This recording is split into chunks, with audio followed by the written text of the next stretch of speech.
네, 국민연금에 대한 얘기가 최근에 뭐 보도를 통해서 몇 번 접하신 내용들이 있을 겁니다. 최근에 국회에서 연금개혁특위 특별위원회를 가동을 하고 있었는데 원래는 이번 달 말까지가 활동 기한이었습니다. 하지만 이 기간을 21대 국회 임기가 종료되는 막바지가 되는 내년 5월 말까지 일단 연장하기로 합의했는데요.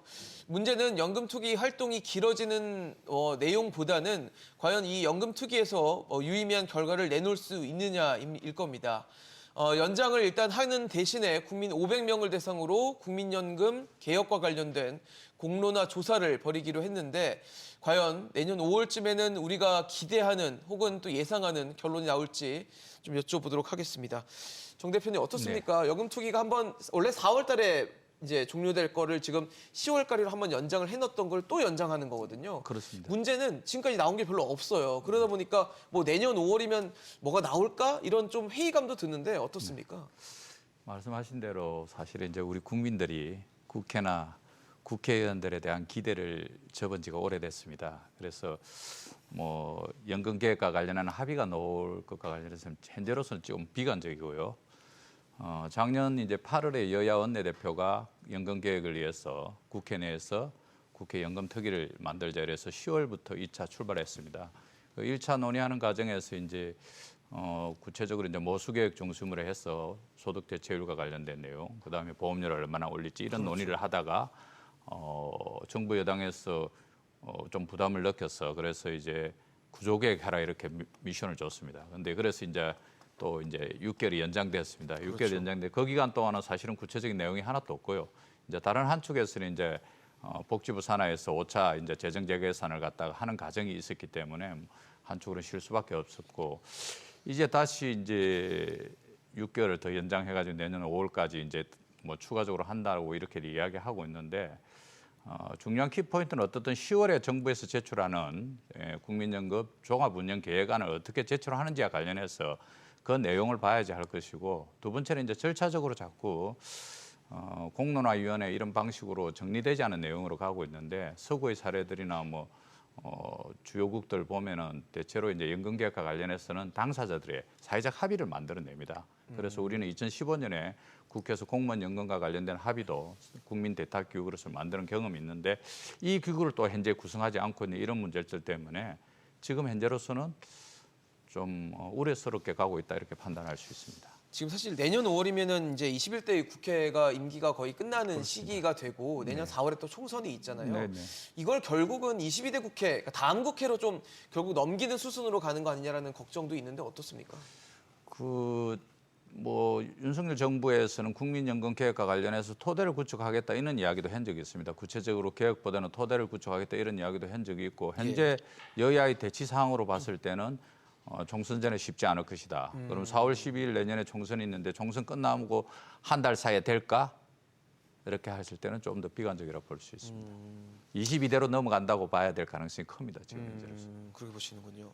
박명호 교수님 어떻습니까? 사실 지금 이번에 이제 내년 5월까지로 활동 기간 연장하는 대신에 공론화 조사도 한다고 하는데 네네. 저는 공론화 같은 것들이 좀 일찌감치 돼서 그 얘기를 기반으로 해서 뭔가 논의가 이루어졌어야 되는 거 아닌가 싶은데 이렇게 하는 것들이 좀 뭔가 앞뒤가 안 맞는 거 아닌가요?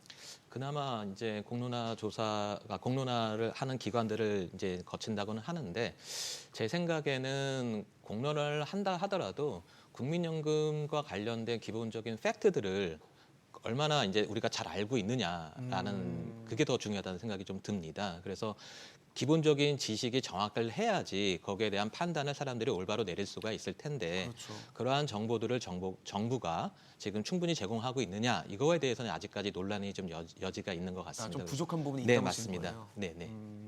그러면 이번에 활동 기간이 좀 연장이 되면 그래도 뭐 공론화도 하고 지금 말씀해 주신 그 부족한 부분에 대한 어떤 정보 공유나 이런 부분까지 같이 병행이 된다면 내년 5월까지는 그래도 연금 투기에서 뭔가 좀 그래도 그럴듯한 뭔가를 내놓을 거라 보십니까?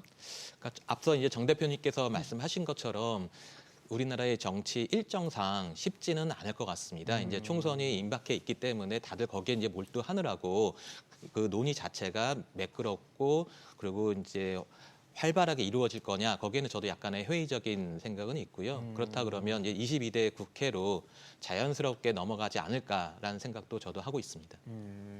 송 교수님 어떠세요? 사실 지금 연금 얘기 나오면은 보험료 올리는 얘기들이 항상 뒤따르다 보니까 저도 앞서서 말씀을 드렸지만 인기가 좀 없는 얘기들이 많거든요. 근데 총선은 이제 아무래도 뭐 포퓰리즘이다 해서 인기에 또 영합하는 부분들이 나오다 보니까 뒷전이 될 거란 얘기들이 많거든요. 어떻습니까? 뭐 대부분의 사람들이 예상하는 것처럼 그렇게 진행될 것 같아요. 저도 그 생각을 합니다.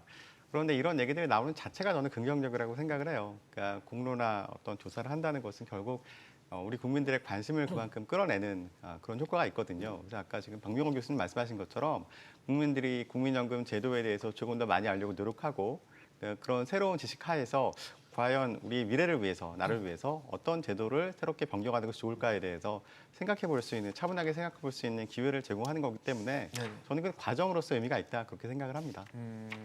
그러면은 지금 현재 왜 상황에 대해서 좀 제대로 알려드리는 것도 굉장히 중요하다라는 말씀을 박 교수님께서 해주셨는데 지금 사실 국민연금 지출이 좀 빠르게 늘게 된 이유 중 하나가 1차 베이비붐 세대가 이제 노인으로 또 연금 대상자로 이제 편입이 되면서 그런 것들이 좀 많이 늘어났고 지금 이제 2차 베이비붐 세대가 또 이제 다시 또 들어가는 시기가 되다 보면 현재 우리가 예상하고 있는 국민연금의 고갈 시점이 2055년이라는 숫자가 우리 쪽으로 좀 더 가까워지는 건 아닌지, 그러니까 더 앞당겨지는 건 아닌지에 대한 예상을 해볼 수 있지 않을까 싶기도 한데 어떻게 보십니까?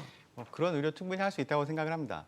그런데 이번에 5차 국민연금 재정 추계할 때 다양한 시나리오를 검토를 했습니다. 그리고 일단 경제활동 참여율 같은 경우에는 과거의 자료와 현재의 자료를 이용해서 2050년까지 예측을 했거든요. 그리고 이제 뭐 국민연금 기금투자 수익률이라든가 아무래도 이 인구 구조의 변화가 가장 중요하니까 뭐 출산율이 어떻게 변할지, 그다음에 뭐 임금 상승률이 어떻게 될지 뭐 다양한 시나리오 조합을 가지고 추정을 했는데요. 근데 그래도 한 2055년에서 뭐 길어야 1년에서 마이너스 1년 뭐 그 정도에서 결정됐기 때문에 아마 뭐 코로나19 같은 아주 커다란 샥이 한 2번 이상 오지 않는 이상은 네네. 아마도 그 예측 기간에서 크게 벗어나지는 않을 것이다. 좀 그렇게 예측합니다.